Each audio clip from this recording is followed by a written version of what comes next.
This may have already been discovered before, but I discovered a way to animate drifting in a much more easier way.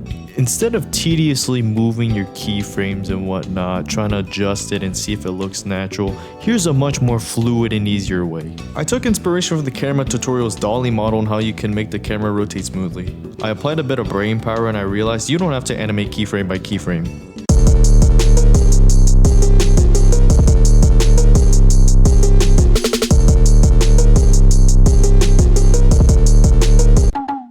In the description, there'll be a model called S13 and 86 rigged for Moon by Kate XX. I'm gonna be choosing this car. Actually, no. I'm gonna be choosing this car. You're gonna use any kind of animator. For now, I'll use Moon 1 because that's what I'm more used to. But you can use Moon 2. Insert a blank rig, put it beside the car like this. You're gonna open up this car. Make sure your car is rigged if you want to use any of your other cars. You're gonna find the body, not the root. Now drag the car into dummy, remove all the limbs. You should only have humanoid root part, torso, and humanoid. Select torso of the blank rig. And find the main thing of the car. In this case, it's the body. Open up your weld or, I don't know, f***ing moon here. I don't know. Weld edit, welder, motor 60, join. You're not gonna have it stiff as a bucket, you know.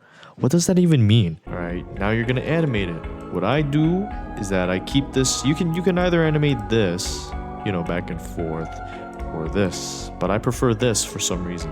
I'll just add these two keyframes here. One moves back like this, so it's gonna come in like this.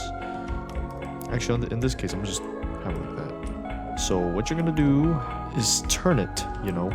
Or if you want, you can have it leaning like this and animate the wheels up like that. But I'm lazy, so it's gonna look like that.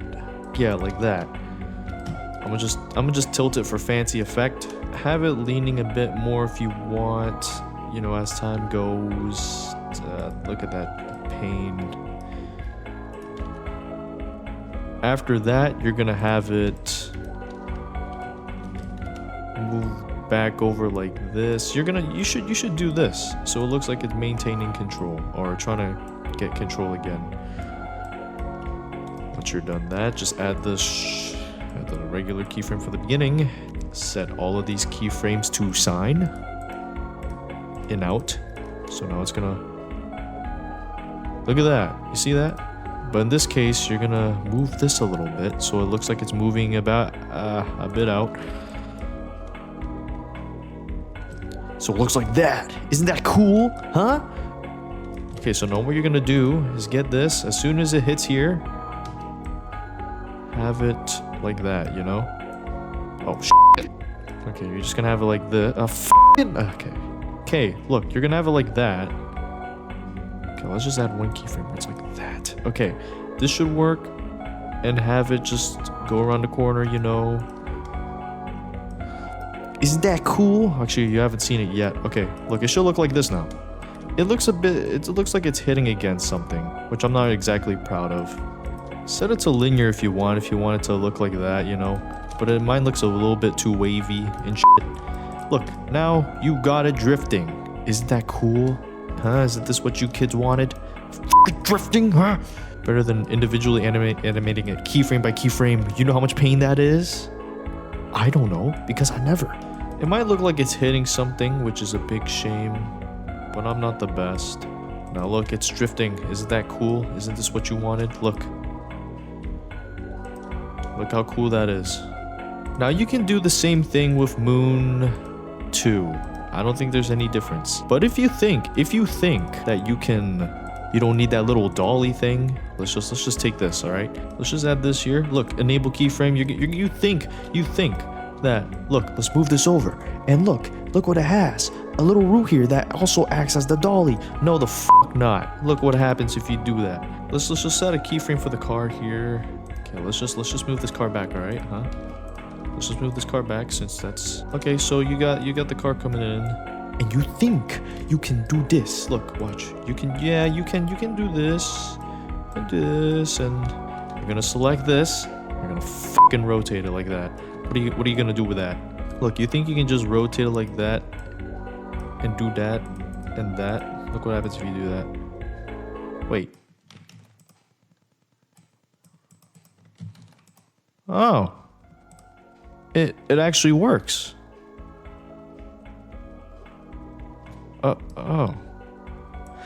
You can use this for Moon 2, I guess, and the other for Moon 1. Okay, it works, whatever.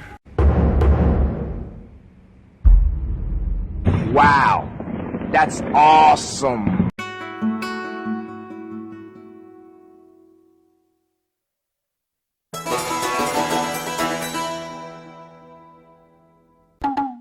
For those wondering, can you do it on a downhill slope like this? Yes, you can. I'll demonstrate to you that.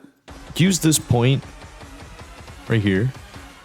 Pretend the car's right here. Think of it as like it's swinging over, you know? It works. Almost something like a pendulum, you know? You see something like that, it goes back and forth. Well, in this case, you're only going one way and you're still going.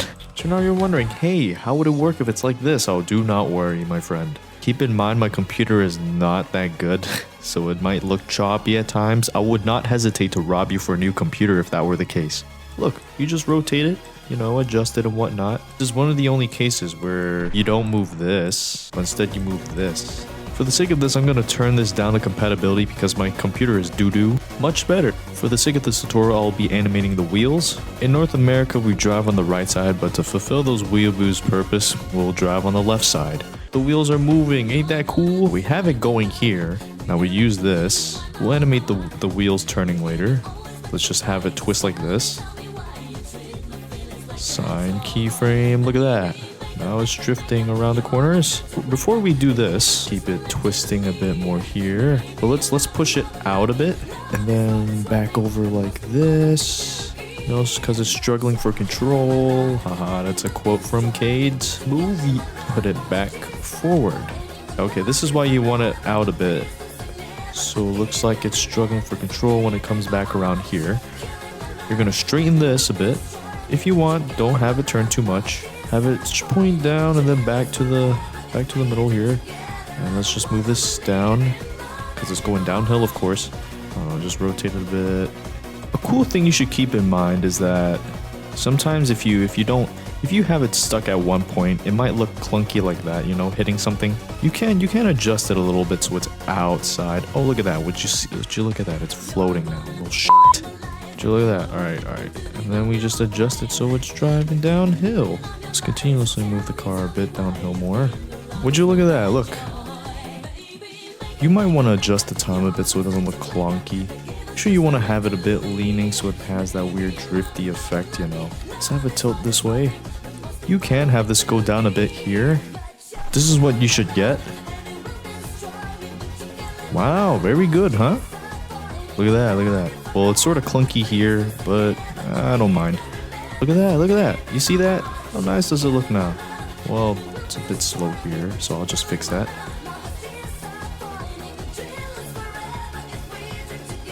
May want to adjust this little dolly thing. Ah, yeah. Would you look at that? How nice is that? Huh? Do not be afraid to animate the wheels turning. Turn the wheels as soon as they're over here. You know, adjust these wheels too. Don't be afraid. If you're doing this right, you're doing a pretty good job. Soon hits here, twist back there. Maintain control. Would you look at that?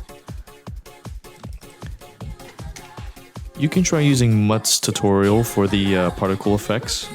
And try adding some smoke back here. Maybe lines over here. You know, It works very well, you see. As for continuous drifting, it is almost the same concept. So say you have your car right here come down the road.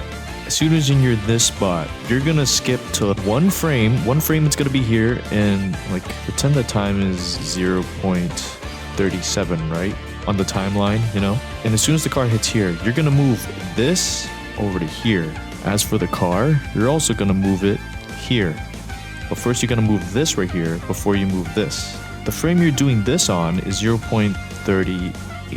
You know, this is not the actual time, but this is just an example time, you know. Mine might be 1.27 or yours might be 3.45 or something like that, you know. Let's animate it. I saw a video a few months ago about this guy crashing his motorcycle into a semi-truck. In the comments, I saw something about counter steering. I thought it was pretty interesting. Counter steering is a completely different concept and works mostly and only with motorcycles and bikes. It involves the leaning and steering and center of gravity stuff. However, I noticed this interesting graph here which I could apply to drifting. If you look at this, it enters the other lane momentarily in order to, maintain that fucking speed in the turn so you don't fucking fly off the side. If you were drifting and you just suddenly drifted while in this lane, you'd go off the side and I don't know, maybe hit something like a fence or like a sign or like, I don't know. And having the animation is that the driver momentarily crosses into the other lane and drifts over and then maintains speed and then goes across to where he needs to go. So I've got the normal basis of the car animated here, drifting around here. Look at that. That looks very cool, isn't it? But what do you do here? This is where the ghost rig ability comes into very good use, alright? Okay, so you wanna press B, Oh, what? Okay, so here's a little problem here. We got these ghost rigs here, but do not worry. We can use that as a reference. Make sure that there are keyframes here. You're gonna move one over, see, 220 to 221. Select torso, the main root thing. Choose this. You're gonna grab the body, move it in place of where it previously was. You just want to exactly get as close as possible to where it was before. It was like it's maintaining speed. Unless you're doing a slow motion shot, you need to do this. So do the same thing. Remember in Moon 2 that it's now the first keyframe, not the second keyframe that you can add easings to. Add a keyframe, press plus for the keyframe. Rotate it over a certain amount of time. I figured out a way to get rid of the little weird wall hitting thing. You just have to move this out of it. Make sure it's continuously going. What you can do is weld a block of smoke here as an animatable thing. Let's open the animation. Let's animate these smoke effects, alright? So you got the smoke here. What you're gonna do is drag all the way down. As soon as it starts drifting, you're gonna press plus. Make sure this is selected here, right? Orange. Press plus. Zoom in. 0.01. Go over to 1.02. Why did I say 0.01? What the fuck? Alright, just click this orange thing here. Press plus again. It's gonna show up again. As soon as it's done, you're gonna press plus again. I'm gonna go over. And see, it's still selected, so just drag it all the way down. So you got these right now. Look, see? The FPS is gonna drop dramatically. If you do all these correctly, it should look a little something like this.